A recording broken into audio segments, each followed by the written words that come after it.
Let me tell you a little bit about the more abstract, again, and the more, towards the political decision layer. I mean, what are the large-scale effects that we are seeing with free software? Of course, no presentation can go without this slide. What is free software? I mean, I heard in your presentation, as far as I was able to understand, that you made the point that it is about freedom, not price. And that is something that you should always emphasize to people who have not heard of the concept before. Free software can be sold. It is being sold. It is also commercial software. There is non-commercial free software and there's commercial free software. It depends on how you want to use it. In particular, it is 4 freedoms that define free software. It is the freedom of unlimited use for any purpose. It is the freedom to study and to modify for your own needs. It is the freedom to copy and the freedom to distribute modifications. Software that gives you these 4 freedoms is free software. That definition was first published January 1989 and has ever since been the definition of the term free software. Freedom sounds rather abstract. It has to be implemented. The way we do it generally is through copyright, or droit d'auteur, right of the author. An author, the copyright holder of a program, can choose a license, and the license then gives you the freedom. There's a lot of free software licenses out there, which I'm not going to go into. I'm going to save us this. The acronyms down there are the most often found ones. But you can always know whether a piece of software is free software by looking at the license and checking, does this license give me these freedoms? If it does, it is a free software license. The freedom to study is very important for education. It has significant implications for education. For one, there is no secret art. You see, there is no part for which you are not entitled to know how it works. There is no part that is secret knowledge, only available to people who are initiated. You can learn it. And in fact, there are no built-in barriers either. So you can choose to learn it as far or as little as you want. But it is your decision how far and how much you want to learn. And there are no sandbox games. This is the real thing. You do not study hypothetical situations. No, you can actually look at the real thing. The things you can learn from is the state of the art. It is what is the best that we can do today. So you can actually learn from the best directly. You have instant access of the knowledge of the best. Also, free software helps you get away from the Pavlovian habit training. Sadly enough, most of our IT education these days is product schooling. It is nothing else.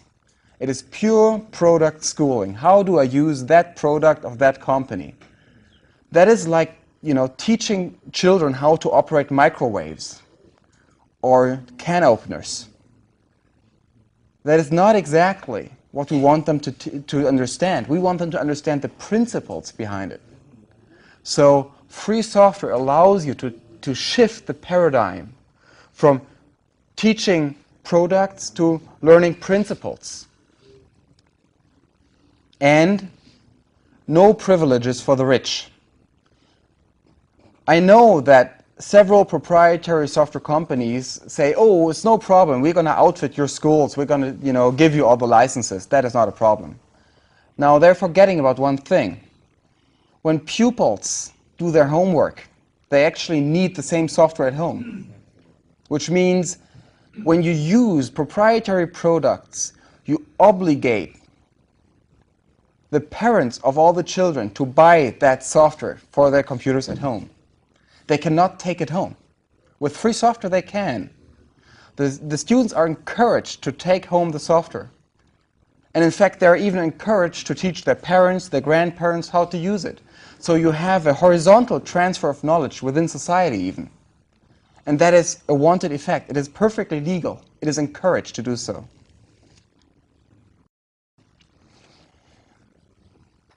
It also has significant impact on science, which is how we reach knowledge.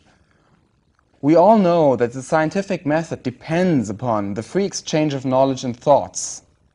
What is often not so well understood is that it depends upon falsification and expansion. You see, in science we work the way that we have a theory that we try to show that it's true. We validate it, in scientific speak. Once it has been validated once, just once, we assume that it is true. We can validate it an infinite amount of times. It never becomes more true than true. But if I just show once that it does not work, just once, I know that the theory is either so faulty that I have to discard it altogether, or I have to modify it. So a single falsification can undo an unlimited amount of verifications. Falsification allows us to get rid of theories that are not true. Now, when we have software as part of our scientific experiment, and that is increasingly the case these days, and that is not, doing an experiment, typing it into, proprietary word processor and printing it out. That does not affect the scientific content. What I'm talking about is having the software as part of the experiment. Anyone who has ever dealt with computers, anyone who ever programmed, knows that the algorithm does not tell you everything you have to know about a program. The implementation becomes part of the result. You have to know whether the effect that you are seeing is part of the implementation or part of the algorithm. If you cannot tell, you have no idea what is happening in there. So what proprietary software in science actually gives you is a little black box with a button and a light and a post-it note. And on the post-it note it says, oh, if you push this little button, then experiment X happens. And if that was successful, the light goes on. So I push the button and the light comes on, and now I'm a scientist. I don't think so. You see, what proprietary software does in science is it takes away the ability to falsify, because I cannot tell whether that box has been hardwired or not. I have no way of telling. So the obvious conclusion from this is that in fact proprietary software as an approach is incompatible with the scientific method. We break the scientific principle if we base our knowledge on proprietary software. Free software, on the other hand, does allow us to control the algorithms, to control their implementation and their operation. It does allow us to port scientific software to other platforms, which is incredibly important, because science is not only what we know today, it is also how we got there. It is understanding the thoughts of the generations before us. If the experiment depends upon a certain piece of proprietary platform, and that depends itself on a certain piece of hardware, how big is the chance that you could find just that combination in 100 years? We take away the ability to follow our thoughts if we base science on proprietary software. So it does help us to archive and preserve the knowledge of humankind. There are significant social aspects that free software carries within itself. Access to software determines so many things for us. The average US citizen on an average day allegedly communicates 250 times, interacts 250 times a day with software. Anyone. Children, seniors, people in Iowa Anyone. So 250 interactions, and most of them actually unconscious. This is where I always hope for mobile phones to ring, because people think a mobile phone is a phone. It's not. It is a computer. It is a little computer, a little bucket of chips with software that turns it into a phone. Access to software nowadays increasingly determines about our ability to communicate, to study, and to work. If I need a certain piece of software to talk to you, then whoever controls my access to that piece of software controls my ability to talk to you. If I can only get a certain piece of knowledge through software, then whoever controls my access to that piece of software controls my access to that knowledge. And if I need a certain piece of software to do my job, then whoever controls my ability to get to that software controls my ability to do the job. What we have to understand as a society, collectively, is that software is the cultural technique of the digital age. It is not the first. We have discovered many cultural techniques, reading, writing, math, agriculture. There's a lot of them. But we have to understand that software is the cultural technique of the digital age. And whenever humankind discovers a cultural technique, I want each and every one of you to ask one question. Who controls it? Who determines who has access to the cultural technique? Who is entitled to decide who can participate in society? Who has that kind of power? Who should have it? Well, the answer that free software gives is that each and every one of us, independent from wealth, color of hair, color of skin, eyesight, toenails, I don't know what, each and every one of us has the same right, the same freedom to participate.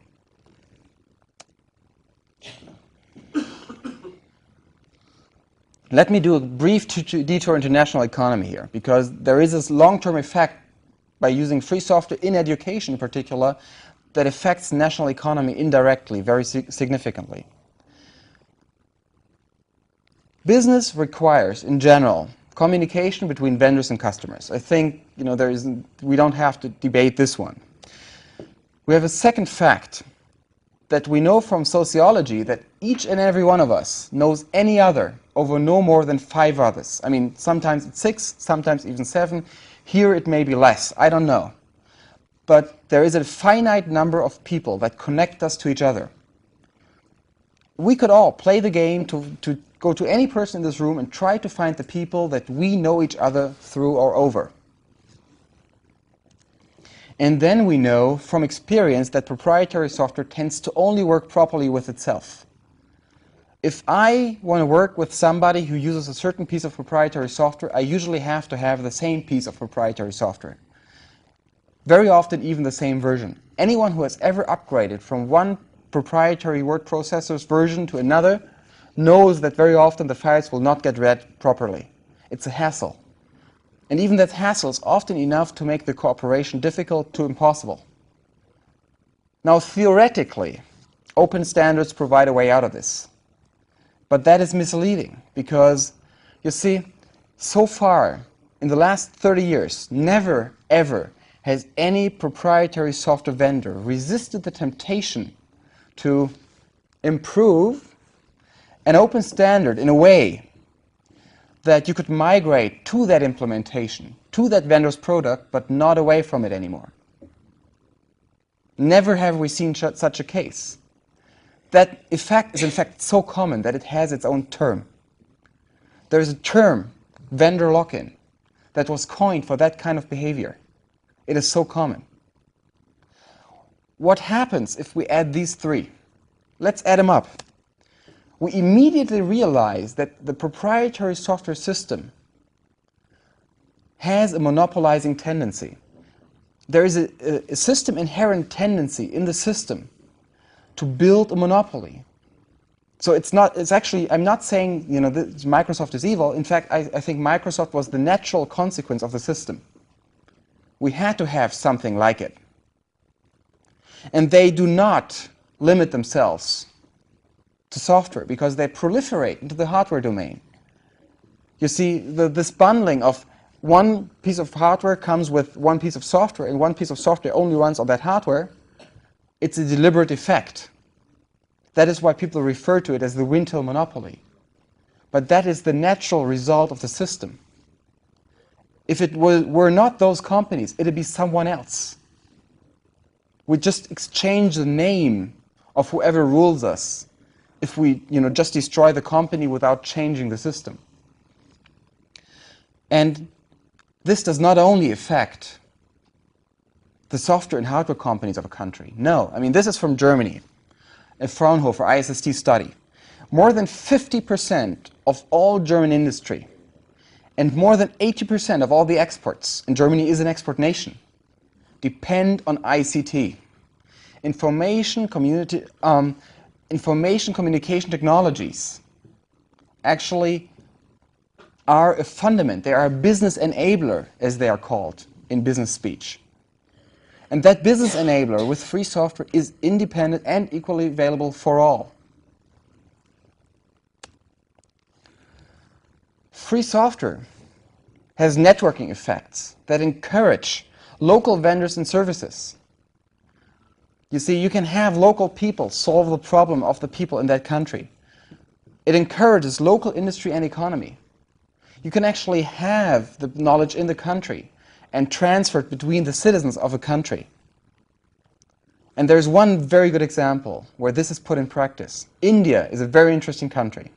It has a lot of people, it has a high illiteracy rate, lots of social problems, and very little money.